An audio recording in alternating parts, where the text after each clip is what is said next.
नमस्कार मित्रांनो. मित्रांनो, द रा कापरेकर हे नाव तुम्ही ऐकलं असेल नसेल, पण आज आम्ही त्यांच्या संदर्भामध्ये तुम्हाला खूप काही गोष्टी सांगणार आहोत आणि या सगळ्या गोष्टी खूप छान आहेत.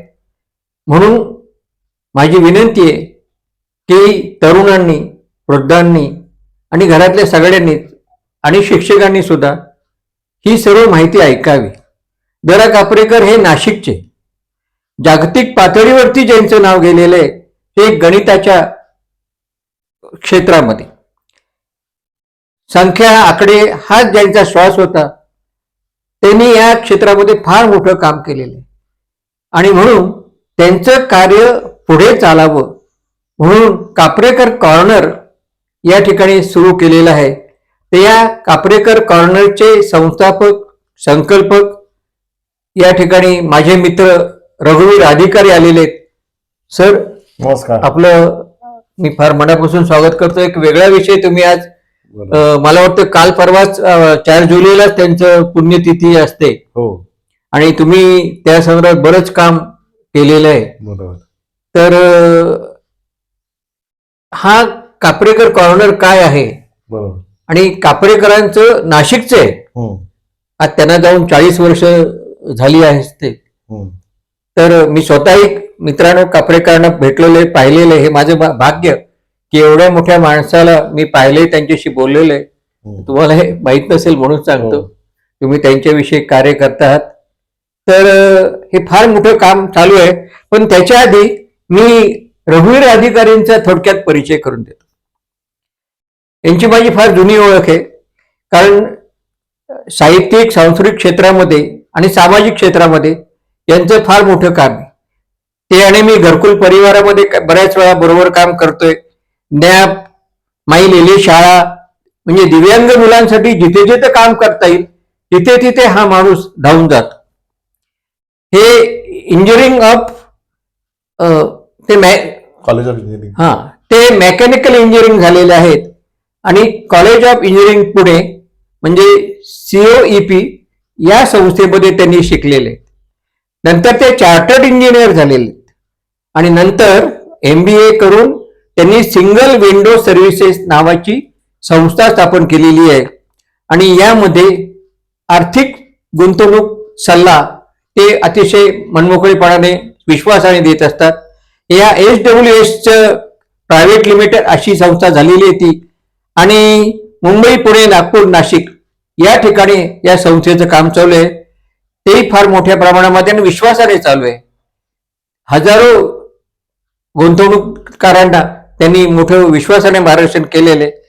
पण मुख्यतः आज आम्ही त्याविषयी आपण गुंतवणुकी संदर्भात नंतर आपली मुलाखत घेऊया. पण आज आपण जे द रा कापरेकरांचं काम करतात ते फार मोठ्या प्रमाणात आवश्यक आहे, कारण आजची जी शिक्षण संस्था आहे किंवा शिक्षण पद्धती आहे ती फार वेगळी झालेली आहे.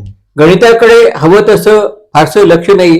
आणि मगाशी आपण बोलताना याआधी बोललात की गणितामध्ये भारत हा अग्रेसर आहे आणि या गणितामुळेच भारतातल्या युवकांना बाहेरच्या जगामध्ये मोठी मागणी आहे. तर परंतु हे काम बालपणापासूनच मोठ्या प्रमाणामध्ये द रा कापरेकरांचं चाललं पाहिजे. तर त्यासाठी ही संकल्पना काय आहे हे आपण सांगा. जरूर. दत्तात्रय रामचंद्र कापरेकरांविषयी खरं तर सगळी माहिती गुगलवर आहे, त्यामुळे मी त्याच्याविषयी जास्त बोलणार नाही. पण 4 जुलै 1986 ला त्यांचा देहावसान झालं. तर 4 जुलै ही त्यांची पुण्यतिथी आणि 17 जानेवारी 1905 चा त्यांचा जन्म आहे. आम्ही शक्यतो त्याला धरून 1-2 वर्षापूर्वी ही कापरेकर कॉर्नर नावाची ऍक्टिव्हिटी चालू केली. तर त्याच्यामध्ये संकल्पना अशी आहे की, संकल्पना तुमच्या मनात कशी काय आली? ही संकल्पना अशी आली की 1978-79 मध्ये मी रुमटा शाळेत होतो. तेव्हा कापरेकर सर शाळेत आले होते आणि त्यांचं व्यक्तिमत्व म्हणजे गणित, अर्थातच त्यांच्याशी म्हणजे शिकवताना त्यांनी गणिताची भुरळ घातलीच आणि गणिताची आवड मला होती. आणि तेव्हा अर्थात कापरेकरांचं मला महत्व शाळेत असताना काही एवढं लक्षात नाही आलं. पण त्याच्यानंतर आम्ही नाशिकमध्ये 1991 मध्ये कापरेकर सरांच्या नावाने शिष्यवृत्ती द्यायला चालू केली. बर बर आम्ही क्रिएटिव्ह ग्रुप नावाचं एक संस्था चालू केली होती, बर ज्याला तात्यासाहेब शिरवाडकरांनी आशीर्वाद दिले होते. बर त्यांनी लोकहितवादी मंडळाच्या हॉलमध्ये हो हो हो आम्हाला NTSA वर्ग घ्यायला परवानगी दिली होती बर आणि त्या माध्यमातून आम्ही कापरेकर शिष्यवृत्ती स्पर्धा परीक्षा चालू केली. त्यावेळेला गोटखिंडीकर सर, बापट मॅडम, गोटखिंडीकरांचे नाव या क्षेत्रात फार नंतर नितीन मधुकर शाणे, हे सगळ्यांनी आम्ही बरीच मेहनत घेऊन शाळांमध्ये कापरेकरांच्या नावाने 6वी आणि 9वी साठी कापरेकर शिष्यवृत्ती स्पर्धा परीक्षा घेत होतो. पण नंतर आमच्या कामाच्या व्यापामध्ये हे काम हळूहळू बंद पडलं 97-98 मध्ये, कारण सगळेजण आपापल्या संसारात वेगळं झाले. पण आता मला परत एकदा जाणीव झाली की आपण हे काम कंटिन्यू करायला पाहिजे. आणि आता भारत सरकारचं जे नवीन शैक्षणिक धोरण आहे, त्या शैक्षणिक धोरणाला अनुसरून काय काय आपल्याला गणिताचा प्रचार प्रसार करण्यासाठी काय करता येईल. आणि मग माझ्या डोक्यात परत आलं की कापरेकर हे नाशिकचे होते, तर का कापरेकरांच्या नावाने का हे करू नये. आणि माझं ह्याच्यामध्ये एक म्हणणं होतं की खरं तर शिक्षकांना खूप महत्व दिलं पाहिजे, पण शिक्षकांना म्हणजे जे आदर्श शिक्षक आहेत त्यांचं कुठेही स्मारक आपल्याला दिसत नाही. आज नाशिकमध्ये कुसुमाग्रजांचं नाव सगळ्यांना माहिती आहे, ज्ञानपीठ अवॉर्ड मिळालेलं असल्यामुळे, पण कापरेकरांचं नाव किंवा कापरेकरांचं स्मारक जे व्हायला पाहिजे होतं खऱ्या अर्थाने, कारण ते जगप्रसिद्ध आहेत. त्यांनी लावलेले शोध हे जगात मान्यता पावलेले आहेत. जगातल्या गणित तज्ज्ञांमध्ये त्यांना मानाचं स्थान आहे. तर असं असून सुद्धा कापरेकरांचं कुठेही स्मारक नाही किंवा त्या दृष्टीने काही सरकारी पातळीवरही काही झालेलं नाही, काही चळवळ पण नाही. त्यामुळे मग माझ्या डोक्यात त्याची संकल्पना आली की आपण कापरेकर कॉर्नरची सुरुवात करावी. तर सर्वप्रथम मी KK वाघ इंजिनिअरिंग कॉलेजचे सुनील कुटे सर जे आहेत त्यांना मी म्हटलं, अहो तुमचं इंजिनिअरिंग कॉलेज आहे आणि तुम्ही काय कापरेकर सरांच्यासाठी काहीतरी करायला पाहिजे. तर त्यांना माझं बहुतेक बोलणं जरा लागलं असं, त्यांनी मनावर घेतलं आणि कापरेकर कॉर्नर ही संकल्पना सगळ्यात पहिल्यांदा KK वाघ इंजिनिअरिंग कॉलेजला चालू झाली. नंतर मग Gokhale education society doctor Shirish Sane आहेत, त्यांनी पण कापरेकर कॉर्नर ही संकल्पना उचलून धरली. तर त्या कॉलेजलाही आपण कापरेकर कॉर्नर चालू केला. त्याच्यानंतर विद्याप्रबोधिनीला सुवर्ण दाबक आहेत, त्यांनी पण पुढाकार घेतला आणि विद्याप्रबोधिनीत चालू झालं. तर अशा पद्धतीने विद्याप्रबोधिनी झालं. रचना, महाराष्ट्र समाजसेवा संघाच्या शाळा आहेत, रचना, नवरचना, तसंच नाशिक शिक्षण प्रसारक मंडळाच्या रुंगटा हायस्कूल आहे, पुरुषोत्तम इंग्लिश स्कूल आहे, इथेही कापरेकर कॉर्नर चालू झालाय. तर साधारणतः आता एक 10-12 संस्थांमध्ये कापरेकर कॉर्नर ही संकल्पना आम्ही यशस्वीपणे राबवतोय. हे फार मोठंच काम आहे. एकूण इतक्या शाळा आहेत, या सर्व शाळांमध्ये पर्यंत जाणं हे फार आवश्यक आहे, फार चांगलं काम आहे. बरोबर. ते काय आहे नेमके, आणखीन त्यात काय काय काम होतं कापरेकर कॉर्नर मध्ये? सर्वप्रथम मी काय केलं की कापरेकर, म्हणजे मी आता थोडं इंजिनिअरिंग कॉलेज विषयी जास्त बोलत नाही, कारण इंजिनिअरिंग कॉलेजला मॅथ्स डिपार्टमेंट सेपरेट असतं, वेगळे आणि त्या स्वतःच्या ऍक्टिव्हिटी करत असतात. तर मी सुरुवात ही शाळेपासून करतो, कारण शाळेमध्ये जर कापरेकर कॉर्नर प्रोजेक्ट जर राबवला तर मुलांना गणिताची आवड कशी निर्माण करता येईल त्याची आपण झलक पाहिजे तर कॅलेंडरच्या माध्यमातून बघूया. तर मी सगळ्या शिक्षकांना विनंती अशी केली होती, संस्था चालकांना आणि शिक्षकांना, की तुम्ही महिन्यातनं किमान एक ऍक्टिव्हिटी करा कापरेकर कॉर्नरच्या नावाखाली, की दर महिन्याला कॅलेंडर बनवायचं, प्रत्येक मुलांनी बनवावं किंवा ग्रुपनी मिळून बनवावं आणि ते शाळेमध्ये डिस्प्ले करावं. आता हे त्या महिन्याचं कॅलेंडर, म्हणजे उदाहरणार्थ समजा आता हा जुलै महिना आहे, तर ऑगस्ट महिन्याचं कॅलेंडर तयार करायचं असेल तर ते तुमचं 15 ते 20 जुलैपर्यंत तयार व्हायला पाहिजे. तर मुलांना ती ऍक्टिव्हिटी द्यायची की ऑगस्ट 2026 मध्ये तुम्हाला कॅलेंडर बनवायचं. तर ऑगस्ट महिन्यामध्ये कोणता गणित तज्ज्ञ आहे, त्याचा जन्म म्हणा किंवा स्मृती दिन असेल तर त्याचा उल्लेख करा. ऑगस्ट महिन्यामधले काही विशेष दिवस असतील ते मांडा. आणि ऑगस्ट महिन्याचं कॅलेंडर तयार करताना उदाहरणार्थ समजा हे जे आकडे आहेत आपण ते कॅलेंडरच्या माध्यमातूनच बघूया, की समजा हा ऑगस्ट आकडा आहे, ऑगस्ट महिन्याचं कॅलेंडर आहे. तर ह्या कॅलेंडर मध्ये समजा आता आपण 1ली ते 4थीचा वर्ग घेऊया, तर 1ली ते 4थीच्या वर्गामध्ये एकदम साध्या संकल्पना आहेत की जसं बेरीज आहे, वजाबाकी आहे, समसंख्या आहे, विषम संख्या आहे, मूळ संख्या आहेत. तर ह्या सगळ्याची ओळख करून द्यायची असेल किंवा रोमन अंक आहेत, तर शाळेतले शिक्षक एक ऍक्टिव्हिटी अशी करू शकतात. समजा ऑगस्ट पासून त्यांनी सुरुवात करायची ठरवली, तर पहिल्या महिन्यात फक्त एवढीच ऍक्टिव्हिटी द्यायची की ऑगस्ट महिन्याचं कॅलेंडर तयार करताना फक्त सम आणि विषम संख्या एवढंच लिहा. तर उदाहरणार्थ 1 ही विषम संख्या आहे, 2 ही समसंख्या आहे, 3 ही विषम संख्या आहे, 4 ही समसंख्या आहे. तर ही ऍक्टिव्हिटी जर त्यांनी एका महिन्यात केली तर मुलांना सम आणि विषम संख्येची ओळख होईल. बरोबर. आता समजा दुसरा महिना म्हणजे पुढे सप्टेंबर घेतला किंवा त्याच्या पुढचा महिना कुठलाही, तर त्यामध्ये तुम्हाला समजा बेरीजची संकल्पना शिकवायची. तर बेरीज जर शिकवायची असेल तर तुम्ही उदाहरणार्थ मी मुद्दामून थोडंसं उलट्या बाजूने सुरू करतो कारण तिथे जरा कॉम्बिनेशन मला जास्त सांगता येतील. उदाहरणार्थ एखाद्या म्हणजे मुलांना सांगितलं की 31 बेरीज येईल असं तुम्ही मला गणित तयार करून द्या. तर काही जण म्हणतील 15 अधिक 16 31 होतात, कोणी म्हणेल 29 आणि 2 31 होतात, कोणी म्हणेल 17 आणि 14 31 होतात. तर हे बेरीज असं प्रत्येक नंबरची बेरीज म्हणजे कॅलेंडरमध्ये येणारे जे आकडे आहेत त्यांची बेरीज त्यांनी त्या कॅलेंडरमध्ये तयार करावी. तर बेरजेच्या संकल्पनेवर आधारित तुम्हाला ते पेज तयार करता येईल. तसंच वजाबाकीची संकल्पना आहे, तर तुम्हाला वजाबाकीचा वापर करूनही कॅलेंडर तयार करता येईल. हे सगळे आकडे रोमन आकड्यात जर लिहायचे असतील तर रोमन अंकांची ओळख करून द्यायची असेल तर अशा पद्धतीने हे आकडे जर दर महिन्याला प्रोजेक्ट जर घेतलं ज्याच्यामध्ये शाळेचा सिलेबस आहे जो त्यातल्याच संकल्पना वापरून जर आपण कॅलेंडर तयार केलं तर मुलांना न सांगता ते 30 किंवा 31 गणितं करतील, कुठल्याही प्रकारचं दडपण न येता करतील. ही ऍक्टिव्हिटी करताना त्यांना आनंद पण होईल आणि गणिताची गोडी लागू शकते आणि हे सगळे करताना त्यांच्या खूप काही गोष्टी लक्षात येतील. आता उदाहरणार्थ आपण समजा हा 20 आकडा घेतला आणि समजा ह्या 20 आकड्याविषयी त्यांना सांगितलं की काय काय तुला ह्या 20 आकड्याविषयी सांगता येईल. तर उदाहरणार्थ 20 हा आकडा जो आहे तर त्याला बेरजेच्या स्वरूपात जर मांडायचं म्हटलं तर 1 अधिक 19 20 होतात किंवा 2 अधिक 18 20 होतात, 3 अधिक 17 20 होतात. अशा पद्धतीने त्याला बेरीज करून आपल्याला 20 आकड्याविषयी सांगता येईल.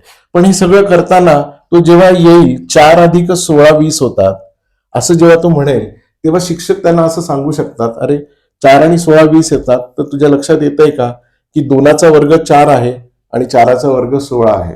म्हणजे 2 क्रमांनी येणाऱ्या समसंख्यांच्या वर्गांची बेरीज 20 येते. हे त्या गणितावरनं म्हणजे ही नुसती बेरीज करताना त्या आकड्याविषयी ते शिक्षक मुलांना समजून सांगू शकतात. तर अशा पद्धतीने जेव्हा आपण ही संकल्पना मांडतो त्यावेळेला त्या मुलांना त्या आकड्याविषयी वेगवेगळी माहिती मिळते. अजून एक माहिती आपल्याला देता येईल की 5चा वर्ग 25 आहे आणि त्याच्यातनं 5 वजा केले तरी 20 येतात. तेव्हा असं पण म्हणता येईल की अशी एक संख्या आहे विषम संख्या, तिच्या वर्गातनं तीच संख्या वजा केली तर उत्तर 20 येतं. तर 5चा वर्ग वजा 5 म्हणजे 20 आहे. तर अशा पद्धतीने ते एकाच आकड्यावर आपल्याला वेगवेगळ्या पद्धतीने तो आकडा कसा मांडता येईल, तो आकडा तुम्हाला काय माहिती देतोय, अशा पद्धतीने जर शिक्षकांनी तो विषय मांडला तर मुलांना नक्कीच गणितामध्ये इंटरेस्ट निर्माण होतो. आणि ह्याच्यामध्ये आमची संकल्पना अशी आहे की प्रत्येक शाळेने किमान दर महिन्याला हे कॅलेंडरचं प्रोजेक्ट राबवावं. 12 महिने आहेत, 12 महिन्याचे 12 कॅलेंडर तयार होतील, 12 संकल्पना मुलांच्या पक्क्या होतील. दर महिन्याला एक संकल्पनेचा वापर करून हे कॅलेंडर तयार करा आणि तुमच्या शाळेमध्ये डिस्प्ले करा की जेणेकरून मुलांना त्याच्यातनं ती गणिती संकल्पना समजेल. खरं तर प्रत्येकाच्या घरी जुनी कॅलेंडर असतात, त्याचा वापर करूनही म्हणजे रिसोर्सेस हा काही मुद्दा नाहीये, त्या कॅलेंडरचा वापर करूनही तुम्ही त्याच्यावरही आकडेमोड करू शकता. त्याच्यानंतर जो वरचा भाग असतो, बऱ्याच कॅलेंडरमध्ये वरती एक जागा रिकामी असते, तिथे त्या महिन्यातल्या गणित तज्ञाचं नाव तुम्ही लिहू शकता. ज्या संकल्पनेवर तुम्ही ते कॅलेंडर तयार केलंय ती संकल्पना थोडक्यात लिहू शकता. तर थोडक्यात त्या कॅलेंडरच्या एका पानामधनं गणिती संकल्पनेवर काम होतं, कुठला गणित तज्ञ त्या महिन्यात महत्वाचा आहे त्याच्याविषयी आपण बोलू शकतो आणि शिवाय गणिती संकल्पनाही समजते. तर मला असं वाटतं की हे कॅलेंडरचं प्रोजेक्ट हे जे आहे हे कापरेकर कॉर्नरच्या अंतर्गत प्रत्येक शाळेनी हे लगेच चालू करावं. आणि त्याच्यासाठी मला असं वाटतं या महिन्यात एक चांगला मुहूर्त आहे. 22 जुलै हा आपण पाय दिन साजरा करू शकतो, कारण 22 सप्तमवर्षी पायची अंदाजे किंमत आहे. तर 22 जुलै जवळच आहे. तर 22 जुलैचा मुहूर्त साधून सगळ्या शिक्षकांनी, गणितातल्या शिक्षकांनी गणिताचा प्रचार प्रसार करण्याच्या दृष्टीने किंवा गणिताची आवड निर्माण करण्याच्या दृष्टीने हे कॅलेंडरचं प्रोजेक्ट राबवावं अशी माझी सगळ्या संस्था चालकांना, शिक्षकांना विनंती आहे की तुम्ही अशा पद्धतीने हे प्रोजेक्ट शाळांमध्ये राबवा. म्हणजे विद्यार्थ्यांमध्ये गणिताची गोडी निर्माण करण्यासाठी प्राथमिक स्वरूपामध्ये बरोबर हा एक मनोरंजक भाग आहे असं मला वाटतं. बरोबर. आणि तुम्ही जे निरळ्या आकड्यांची गंमत सांगितली, मला वाटतं कापरेकरांनी आकड्यांची निरळ्या गमती सांगितल्या, त्या कापरेकरांविषयी पण थोडक्यात आपण हो माहिती द्यावी. कापरेकरांना अंकमित्रच म्हटलं जातं किंवा गणितानंदी दत्तात्रय रामचंद्र कापरेकर या नावाने ते प्रसिद्ध आहेत. त्यांचं आकड्यांवर अतोनात प्रेम आणि ते कायम आकड्यांच्या विश्वासच असत. जसं तुम्ही म्हणाला की आकडा हा त्यांचा श्वासच होता. तर खर तर गुगलवर ही सगळी माहिती आहेच, म्हणजे सगळ्यांना ती माहिती कधीही मिळेल. पण सगळ्यात महत्वाचा शोध त्यांचा जो आहे तो कापरेकर स्थिरांक, ज्याच्यामुळे ते आज जगात प्रसिद्ध झाले. तर कोणतीही 4 आकडी संख्या तुम्ही जर घेतली ज्याच्यामध्ये किमान एक अंक तरी वेगळा असायला पाहिजे, म्हणजे समजा एबीसीडी ही 4 आकडी संख्या आहे तर त्याच्यातला किमान एक अंक वेगळा असायला पाहिजे. म्हणजे उदाहरणार्थ 3331 ही संख्या चालेल, कारण त्याच्यामध्ये एक आकडा तरी वेगळा आहे. 3333 ही संख्या चालणार नाही, कारण ती उतरत्या आणि चढत्या क्रमाने मांडता येत नाही.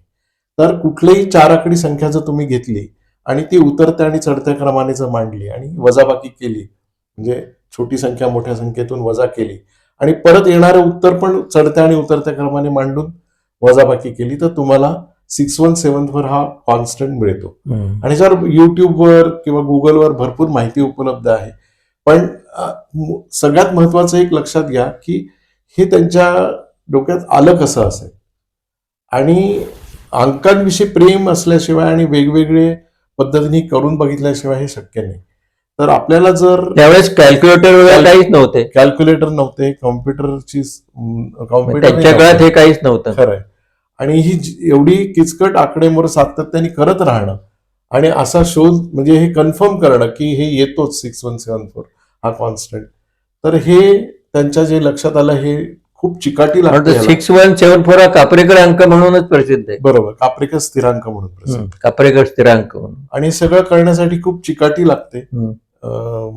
म्हणजे सातत्याने ही आकडेमोड करणं आणि ते मांडणं.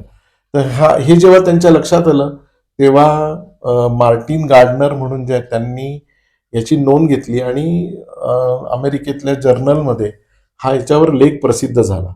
हा साधारण 1975 मध्ये प्रसिद्ध झाला आणि त्याच्यानंतर कापरेकर नावारूपाला आला. तोपर्यंत बऱ्याच म्हणजे नाशिक मधल्या बऱ्याच लोकांना कापरेकर सर माहिती होते, परंतु जगामध्ये प्रसिद्ध हे त्यांना खूप उशिरा प्रसिद्धी मिळाली.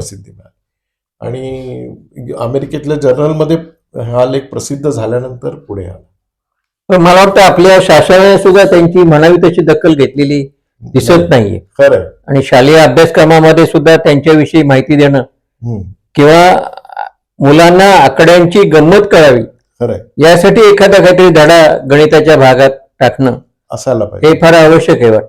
म्हणजे मी तर म्हणेल की इव्हन मराठीच्या ह्याच्यात सुद्धा भारतातले गणितज्ञ म्हणून त्यांचं जसं डॉक्टर जयंत नारळीकरांवर लेख आहे तशा पद्धतीने शाळेमध्ये दत्तात्रय रामचंद्र कापरेकरांविषयी माहिती देणारा मराठीच्या पुस्तकात पण धडा असायला हरकत नाही. गणितात तर असायलाच पाहिजे, पण मराठीच्या पुस्तकात त्यांची माहिती देणारा एक धडा असेल, सगळ्याच मुलांना त्यांचं विषयी माहिती होईल. त्यांच्याशी आकडे बोलत होते असं मला वाटतं, नाही का? जसं साहित्यिकाशी शब्द, जसे कवीशी जसे शब्द बोलतात, बरोबर, तसे ते इतके काही त्या विश्वात रमले होते की ते आकडेच त्यांच्याशी बोलत होते. खरंय. आणि हे आकडे जर लहान मुलांशी बोलायला लागले तर मुलांना गणिताविषयी जास्त आकर्षण वाटणार, एकदम बरोबर, नाही का? खरंय. तर शालेय स्तरावर आणखीन काय करता येईल? शालेय स्तरावर आम्ही जे कापरेकर कॉर्नरच्या अंडर सांगतोय तर त्याच्यामध्ये आम्ही कॅलेंडर व्यतिरिक्त सांगतो की कापरेकर कॉर्नर म्हणजे अपेक्षा अशी आहे की एक ठराविक जागा गणितासाठी ठेवावी. बर म्हणजे भले समजा तुम्ही 4x5 फुटाची जागा समजा दिली तर त्या भिंतीवर एक बॉक्स म्हणजे नोटीस बोर्ड सारखी जागा ठेवावी आणि त्याच्यामध्ये तुम्ही कापरेकरांचा एक फोटो आणि त्यांच्याविषयी थोडक्यात माहिती आणि बाकी रिकाम्या जागेत दर महिन्याला तुम्ही कोडी देऊ शकता. नंतर एखाद्या ज्या मुलांनी चांगल्या पद्धतीने कॅलेंडर तयार केले ते तुम्ही डिस्प्ले करू शकता. एखादी गणिताची संकल्पना असेल किंवा जसं मी म्हटलं की कोडी ज्यांनी कोणी सोडवली असतील तर त्यांची नावं देऊ शकता. तर कोडी देणं ही सुद्धा एक ऍक्टिव्हिटी आहे की ज्याच्यामुळे मुलांना क्युरिओसिटी निर्माण होते कारण कुतूहल निर्माण होणं पण तितकंच गरजेचं. त्यांच्या बुद्धीलाही व्यायाम मिळेल. बुद्धीला व्यायाम मिळेल. जसं मी एक साधं सोपं गणित सगळ्या जे ऐकणार आहेत त्यांच्यासाठी सांगतो की तुम्ही घरात कोणाला हे गणित विचारून बघा की कोणती 2 आकडी संख्या आहे की जिला 2नी गुणलं आणि त्याच्यात 2 मिळवले तर ती संख्या उलटी होते. म्हणजे उदाहरणार्थ AB ही 2 आकडी संख्या आहे तिला 2नी गुणलं आणि तिच्यात 2 मिळवले तर ती संख्या BA म्हणजे उलट होते. तर ती संख्या शोधा. मला खात्री आहे की बऱ्याच जणांना हे गणित सोडवायला खूप वेळ लागतो आणि प्रयत्न करून बघा. परत एकदा आमच्या श्रोत्यांसाठी परत सांगा. AB ही 2 आकडी संख्या आहे तिला 2नी गुणलं आणि तिच्यामध्ये 2 मिळवले तर ती संख्या उलट होते म्हणजे BA होते. खरं तर हे इयत्ता 5वीचं गणित आहे. हे गणित प्रावीण्य प्रज्ञा परीक्षेत आलेलं गणित आहे आणि म्हटलं तर हे गणित खूप सोपं आहे कारण 2 आकडी संख्या आहेत किती 10 ते 99 आणि त्याच्यावर आधारित हे गणित आहे. असं काही खूप अवघड नाहीये. पण हे गणित मला खात्री आहे की अगदी ग्रॅज्युएट झालेल्या मुलाला पण सोडवायला खूप वेळ लागतो. त्याला लक्षातच येत नाही की नक्की हे गणित सोडवायचं कसं आणि ट्रायल एररनी विचार करत राहतात. फार थोड्या लोकांना हे गणित पटकन येतं. गणित खूप अवघड नाहीये आणि खरं तर संकल्पना सांगायची तर एवढंच आहे की ह्याच्यात ह्या गणिताच्या माध्यमातून अनेक गुणधर्म तुम्हाला लक्षात येतील. बरं. तर जसं एक कोणत्याही संख्येला 2नी गुणलं तर ती संख्या सम असते. 2 ही सुद्धा समसंख्या आहे. समसंख्येत समसंख्या मिळवली तर त्याचं उत्तर पण सम येणार आहे. तेव्हा कमीत कमी पहिलं हे कन्क्लुजन तर लोकांना उत्तर सम आहे. उत्तर सम आहे एवढं तर कळलंच पाहिजे. तर हे सुद्धा लक्षात यायला बराच वेळ लागतो. तर मला असं वाटतं की अशी जी कोडी असतात त्या कोड्यांमुळे मुलांमध्ये कुतूहल निर्माण होतं. ते त्याच्यासाठी प्रयत्न करतात आणि त्याच्यामुळे मग गणिताची आवड निर्माण होते आणि सगळ्यात महत्वाचं म्हणजे गणिताची भीती घालवणं खूप गरजेचं. हाच मुद्दा महत्वाचा आहे की गणिताकडे लोक म्हणजे पालक सुद्धा भीतभीतच बघतात आणि एकदा का त्या पाया कच्चा राहिला गणिताचा बरोबर की मग आणि गणित इतकं आयुष्य इतकं महत्वाचं आहे. पावलोपावली पुढच्या अभ्यासक्रमामध्ये सुद्धा दैनंदिन जीवनामध्ये सुद्धा आपल्याला गणिताचा फार मोठा उपयोग होतो आणि म्हणून गणित हे पक्क असतं. इंग्रजी बोलता येणं मराठी बोलता येणं हे जसं तसं गणित सुद्धा पक्क असतं फार महत्वाचं आहे. त्यासाठी मला वाटतं कापरेकरांची जी मनोरंजनाची जी पद्धत आहे ते आकड्यांची कसं खेळायचं बरोबर ते मला वाटतं महत्वाचं आहे. हो. परत तिथे मी म्हणेल की घरी पालक सुद्धा कॅलेंडरचा वापर करून मुलांना बेरजा वजाबाक्या असं अचानक विचारू शकतात किंवा आणि कॅलेंडर समोर 24 तास असतं ना. बरोबर आहे. जाता येतं तुम्ही त्याला कंटाळा आला खरंय मोबाईल नको बघू ये बरं माझ्या बरोबर. खरंय. आता उदाहरणार्थ तुम्ही बघा आता मी ऑगस्टचं कॅलेंडर आहे 4चा पाडा दिसतो बघा इथे 4 त्रिक 12 4 पंचे 20 4 7 28 7 दुने 14 7 त्रिक 21 7 चोक 28 हे पाडे तुम्हाला इथे दिसतात सगळे. म्हणजे तुम्ही याच्यावर बेरीज म्हणजे उदाहरणार्थ 12 आणि 19 किती होतात 19 आणि 25 किती होतात असं विचारू शकता. 25 वजा 19 किती होतात. तर बेरजा वजाबाक्या तोंडी पटापट आणि त्यामुळे मुलांना सवय लागते. आता काय होतं की आपण स्वतः लिहायचं म्हटलं तर अडचण होते. तर बरोबर पटापट दृष्टीसमोर असेल तर तोंडी करायला मुलांचा जनरली विरोध नसतो. तर मला असं वाटतं की कॅलेंडरच्या वापरातनं पालक सुद्धा घरी याच्यातनं पाढे कसे तयार करता येतील. आता उदाहरणार्थ समजा तुम्हाला कॅलेंडरच्या माध्यमातून 100% एकानी, दोनानी आणि तीनानी संपणारे पाढे तयार करू शकतो आपण. उदाहरणार्थ 1 ते 10 आकडे तर इथे आहेतच. आता एकामध्ये 10 मिळवले की 11, दोनामध्ये 20 मिळवले की 22, तीनामध्ये 30 मिळवले की 33, चारामध्ये 40 मिळवले की 44, झाला 11चा पाढा तयार. दोनाचा पाढा आहे तर 2, 4, 6, 8, 10, 12, 14, 16 आणि 20. आता दोनामध्ये 10 मिळवले की 12, चारामध्ये 20 मिळवले की 24, 6 मध्ये 30 मिळवले की 36, झाला 12चा पाढा. 12 दुने 24, 12 त्रिक 36. तसंच तीनाचा पाढा. तर पाढे सुद्धा तुम्ही कॅलेंडरच्या माध्यमातून पहिले 3 पाढे तयार झाले तर मग त्याला थोडा इंटरेस्ट निर्माण होईल. कारण कॅलेंडरला लिमिटेशन आहे आपलं 31 दिवस असतात, त्याच्या पुढे जात नाही. पण तरी सुद्धा तुम्हाला बेसिक पहिले पाढ्यांची जी ओळख आहे ती कॅलेंडरच्या माध्यमातून करून देत आहे. सो मला असं वाटतं की घराघरात कॅलेंडर आहे, जुनी कॅलेंडर असतात, त्याचा वापर करता येईल. आणि बऱ्याचदा खेड्यातल्या मुलांना किंवा शिक्षकांना ते म्हणतात आमच्याकडे काही रिसोर्सेस नाही. तर मला तर असं वाटतं की रिसोर्सेस नाही असं न म्हणता कॅलेंडरचा वापर करून तुम्ही सगळ्यांना गणित शिकवू शकता. आणि मगाशी तुम्ही कोडे म्हटला तसं आपण सेवानिवृत्त मंडळी शब्दकोडी स्मरणशक्तीसाठी सोडवतात. तर त्यापेक्षा त्यांनी गणिताशी जर समोर कॅलेंडर आहे खरंय तर बसल्या बसल्या त्या कॅलेंडरकडे बघत बरोबर पुन्हा एकदा लहान होऊन या कॅलेंडरची आकड्यांशी बोलायला काहीच हरकत आहे असं मला वाटतं.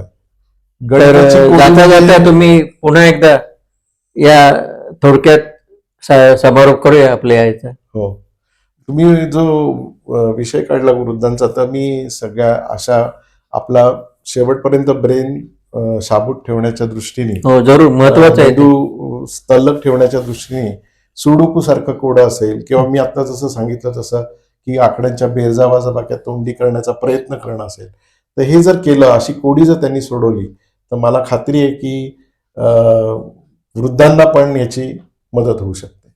आणि ते नातवांशी खेळू शकतात, नातवांना गणिती कोडी घालू शकतात आणि असे आकडे ऑब्झर्व करून वेगवेगळ्या पद्धतीने शब्दांमध्ये कोडी विचारू शकतात. जसं मी मगाशी सांगितलं की 20 हा आकडा की 2 क्रमाने येणाऱ्या समसंख्यांच्या वर्गांची बेरीज 20 येते, तर त्या 2 समसंख्या कोणत्या? तर 2चा वर्ग आणि 4चा वर्ग हे आपण मगाशी बघितलं. तर हे साधं कोड आहे, पण हे शब्दांमध्ये तयार करून नातवाला जर विचारलं आणि त्यालाही गणिताची आवड निर्माण होईल, आजोबा आजींचा वेळ चांगला जाईल आणि त्यांचाही बुद्धी तल्लख राहील. तर मित्रांनो, गणिताची गोडी आपल्या घरातील नातवांना मुलांना लावण्यासाठी कापरेकरांनी फार मोठं काम केलेलं आहे. आणि निराळ्या आकड्यांशी कसं बोलावं, कसं खेळावं, कसं त्यांच्याशी संवाद साधावा हे मला वाटतं कापरेकरांनी प्रात्यक्षिकासह सांगितलेलं आहे. आणि कापरेकर कॉर्नरद्वारे आज रघुवीर अधिकारी निराळ्या शाळांमध्ये जाऊन ही संकल्पना राबवत आहेत. आपणही आपल्या घरी आपल्या शाळेमध्ये ही संकल्पना जर राबवली तर फार मोठं काम होणार आहे. इतकं करता येईल तितकं या ठिकाणी हे काम झालं पाहिजे असं मला वाटतं. काम फार मोठं आहे. तर आपण आपल्या या संकल्पनेला, आपल्या या कार्याला मी खूप मनापासून शुभेच्छा देतो.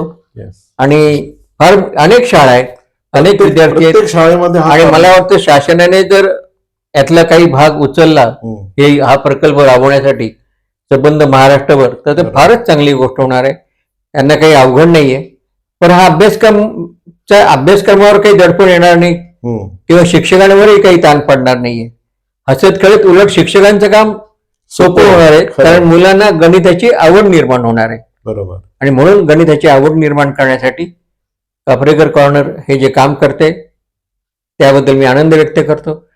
कापरेकर सरांना मी अभिवादन करतो, त्यांच्या कार्याला सलाम करतो आणि या ठिकाणी थांबतो. आपण आलात, फार बरं वाटलं रघुवीरजी. आणि आपण हा जो व्हिडिओ आहे, आमचा जो संवाद आहे, हा इतरांपर्यंत जरूर पोहोचवा. फार मोठं काम होणार आहे. आणि ऐलपैला सबस्क्राईब केलं नसेल तर जरूर करा. नमस्कार.